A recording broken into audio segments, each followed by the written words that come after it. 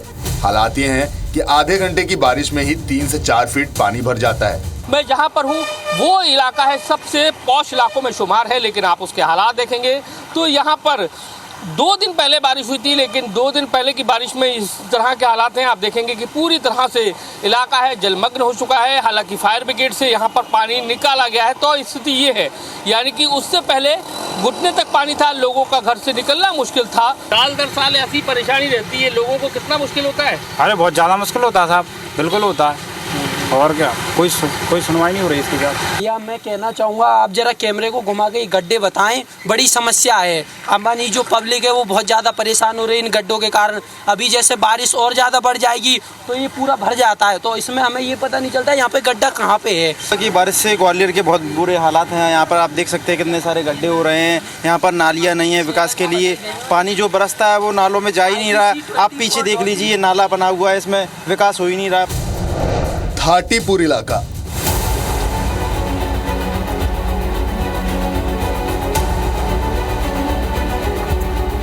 ग्वालियर शहर में नालों का हाल भी बेहाल है। जगह जगह नालों के जाम होने से बरसात में जलभराव के बाद ये पानी सड़कों पर आ जाता है। इसका दंश आम जनता को झेलना पड़ता है। हम इस वक्त मौजूद हैं ग्वालियर के थाटीपुर इलाके में और आप देखेंगे पूरी तरह से जो नाले हैं जाम पड़े हुए हैं और निगम का वही बार बार दावा यही है कि हमने नाले साफ सफाई कर दिए, लेकिन बरसात में हालात क्या हो जाते हैं ये लोगों से समझ सकते हैं कि यहाँ पर लोगों का निकलना मुश्किल हो जाता है, लोग गिर जाते हैं, घरों में पानी भर जाता है। और दावे ऐसे हैं निगम के कि साफ सफाई कर दिए, लेकिन बरसात शुरू हो गई है और उसके बाद अगर ऐसे हालात हैं, लोग बड़े मुश्किल में। क्या कहेंगे, कितनी मुश्किल है, क्या स्थिति बनती है भैया? बहुत दिक्कत आती है। एक बार साइकिल वाला गिर गया था, वो मैंने निकाला था। क्या कहेंगे बाबा, कैसे हालात हो जाते हैं? बहुत परेशानी है, बहुत ही ज्यादा परेशानी है। बिल्कुल चेम्बर भर जाते हैं, नाले भर जाते हैं, बिल्कुल ऐसे हो जाता है जहाँ के जाम लग जाता है। तो समझे कि ये हालात ग्वालियर के एक नाले के नहीं है बल्कि कई नालों के ऐसे हैं, क्योंकि ग्वालियर शहर में लगभग 432 नाले हैं और जिसमें दावा निगम का यही है कि सभी को सफाई कर दी गई है, लेकिन सफाई अगर हुई होती तो ऐसे हालात नहीं होते। लोगों का कहना यही है कि ये जो नाले हैं बरसात में उनके घरों में पानी इस नाले का घुस जाता है, लेकिन निगम के जो लोग हैं वो सुनते नहीं हैं। जागृति नगर, लक्ष्मीगंज।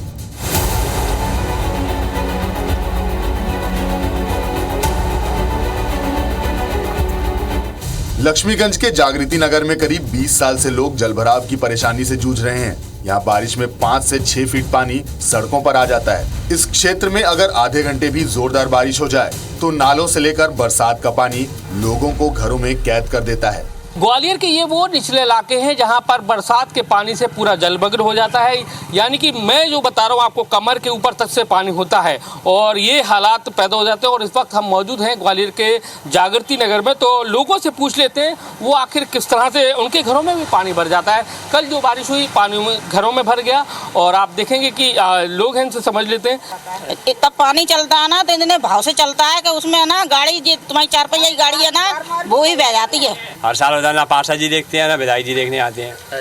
चुनाव टाइम में विधायक जी आए थे, ऐसा कर देंगे वैसा कर देंगे, अब कोई नहीं आ रहा। ये देखिए इनकी यह दुकान है, पूरी तरह से भीग गया था, इसमें पानी चला गया था और आप देखेंगे कि कम से कम मैं जो बता रहा हूँ मैं वहाँ पर जमीन से यानी कि 10 फीट ऊपर हूँ, ये हाल है, तब उनकी दुकान में पानी घुस गया। आपागंज।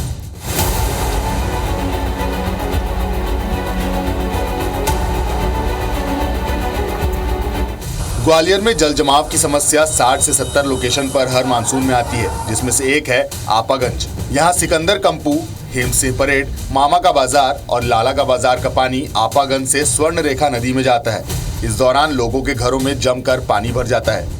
ग्वालियर का ये आपागंज का इलाका है और जब बरसात होती है तो यहाँ भी जलमग्न हो जाता है, लोगों को कमर तक पानी मिलता है, मुश्किल निकल पाते हैं। लेकिन नगर निगम ने किस तरह से तैयारी की है ये लोगों से समझ लेते हैं। क्या स्थिति रहती है जब घरों में पानी भर जाता है? बहुत अच्छा। घरों में पानी आता है, 2-2 3-3 घंटे तक पानी भरा रहता है। पानी निकास नहीं है पानी का, नालियाँ पूरी भरी रहती हैं ऊपर तक, निकासी नहीं है। कितने बार शिकायत भी कर दी, उससे कोई मतलब नहीं निकला। तो ये स्थिति कब से है? क्या 1 साल 2 साल या कई सौ साल? बहुत सालों से है ये, तो निकासी नहीं हुई है नागी पानी की। तो पानी में इतना कमर तक पानी हो जाता है आगे, यहाँ तक कौड़ी जगह पे पानी इतना रह जाता है, आगे बढ़ जाता है। अच्छा। निकलने की रास्ता नहीं रहती, अब इधर से चक्कर खा के जाओ। जब पानी गिरेगा जब परेशानी बहुत आती है। कोई समस्या नहीं है, एक ही नल्ला है, निकास एक ही जरा सा सब। नगर निगम तो बिल्कुल लापरवाह है, यहाँ पर पानी भर जाता है पूरे एरिया में। अभी से क्या बहुत सालों से बहता है, भर जाता है। आनंद नगर।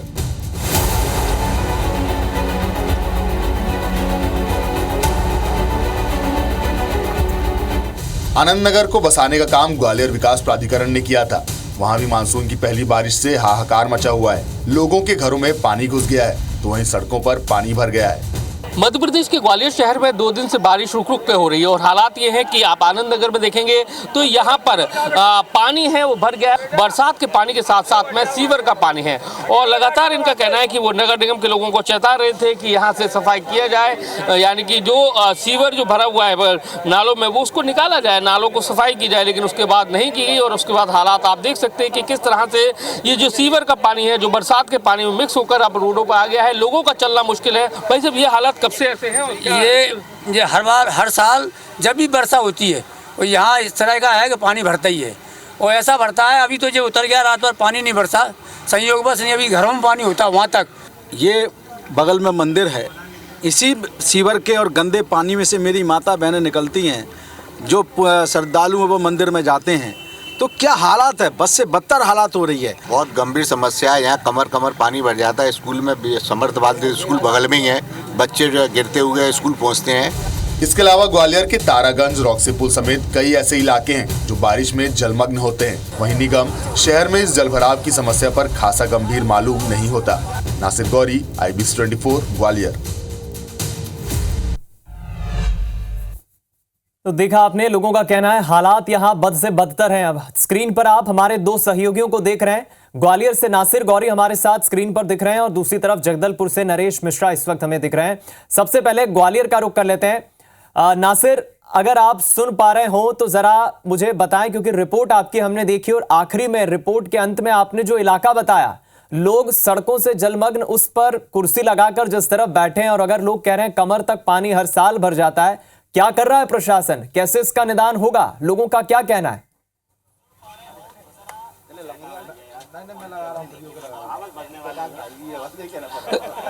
देखिए, बिल्कुल जाहिर सी बात है, लोग बेहद परेशान हैं और मैं जिस जगह पर मौजूद हूँ यहाँ पर भी पानी जब बरसात होती है तो लगभग पानी 3 से 4 फीट तक आ जाता है। लोगों अपने घरों में कैद हो जाते हैं। तो सबसे पहले मैं स्थानीय जो पार्षद है उन्होंने आज धरना दिया है। बारिश हो गई थी तो सीवर के पानी में बैठे क्योंकि जलभराव की स्थिति बन जाती है, उनसे बात करते हैं। ये हालत, आप पार्षदों की हालत ये है, अगर आप सीवर में आप बैठना पड़ रहा है तो फिर निगम कर क्या रहा है? नगर निगम में एक बॉर्डर पे आर्मी वाला संघर्ष करता है, ऐसे ही नगर निगम ग्वालियर में पार्षदों को संघर्ष करना पड़ रहा है सीवर साफ कराने के लिए। फिर नाले जैसी समस्या तो काफ़ी बड़ी समस्या हो रही है कि इनको बनवाना है। निगम से हमें जवाब मिलता है कि फंड नहीं है, पैसा नहीं है, लेकिन जो पैसा आ रहा है हज़ारों करोड़ रुपए, लाखों करोड़ रुपए कहाँ जा रहा है?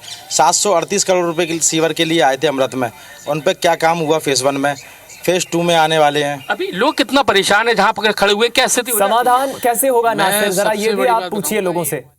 भाग्य है कि अभी भी ग्वालियर मूलभूत सुविधाओं से वंचित है। आप देख रहे हैं किस तरह गंदगी है, लेकिन नगर निगम समाधान कैसे होगा? क्या लगता है आपको, जहाँ पर खड़े हुए कितना मुश्किल होता है आप लोगों के लिए? करने की बहुत परेशानी होती है, बहुत दिक्कत होती है। घरों में पानी भर जाता है, बच्चे स्कूल जाते निकल नहीं पाते, गाड़ियों से निकालना पड़ता है, गाड़ी भी फंस जाती है।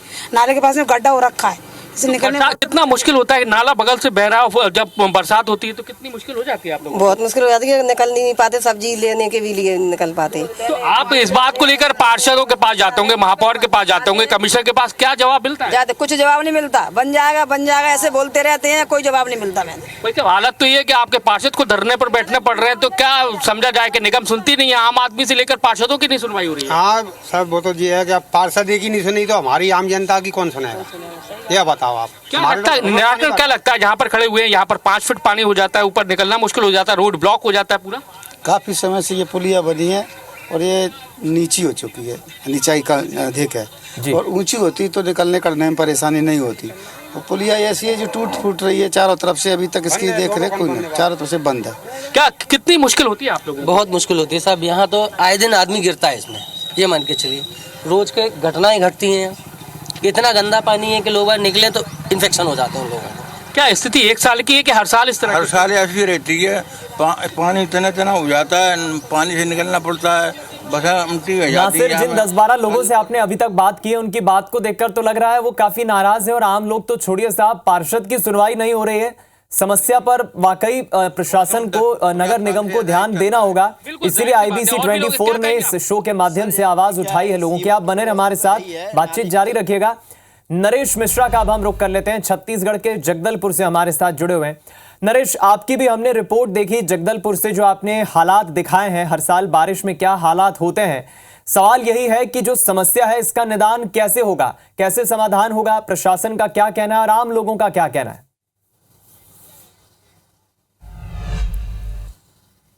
देखिए, पिछले 15 सालों से ये मुद्दा बना हुआ है, और ख़ासतौर पर सबसे बड़ी हैरानी तब होती है जब हाउसिंग बोर्ड जैसी सरकारी संस्था पूरी कॉलोनी बसा देती है बड़ी, और वहाँ पर वो ड्रेनेज के कोई इंतज़ाम नहीं होते। तो ये बताता है कि किस तरह से जो नगर निवेश का क्षेत्र है वहाँ पर जो प्लानिंग है उसकी कमी है, और साथ ही साथ जो एक लंबे समय में एक दीर्घकालिक योजना बनाकर ड्रेनेज को व्यवस्थित करने की ज़रूरत थी, उसकी तरफ भी काम नहीं हुआ है। मैं जहाँ खड़ा हूँ इस वक्त, धर्मपुरा की ये वो जगह है जहाँ पर पिछले 2 सालों तक सिलसिलेवार जब पानी तेज हुआ तब इस कदर बाढ़ होती थी कि स्कूटी सवार लोग बहकर गिर जाते थे, इतना बहाव तेज होता था निकासी का। और इसकी वजह ये थी कि इसके पीछे कई निर्माण होते गए सिलसिलेवार, जिनको मंजूरी मिलती गई, लेकिन ड्रेनेज के इंतज़ाम नहीं किए गए, और यही बड़ा कारण है कि इस तरह की परेशानी अब भी इस बार भी बनी रहेगी। हालांकि कुछ जगहों पर जो बड़े नाले हैं उनको एक दूसरे से जोड़ने का सिलसिला, एक कार्य योजना बनकर तैयार हुई है, लेकिन इस बारिश भी ये कार्य योजना पूरी होने की स्थिति दिखाई नहीं दे रही है। और इसमें गायत्री नगर, धर्मपुरा, ऐसे कुछ जगह हैं, प्रवीर वार्ड का इलाका है, ये ऐसी कुछ जगह हैं जहाँ पर निगम के पास जगह नहीं है कि बहाव को कैसे सही तरीके से ड्रेन को बाहर नदी तक या दूसरी नरेश, जगह लेकिन तक ये तो बात हुई समस्या की, लेकिन इसके निदान के लिए क्या तरकीब प्रशासन ने सोची है? इस पर कोई बयान आया है या क्या आपने चर्चा की है?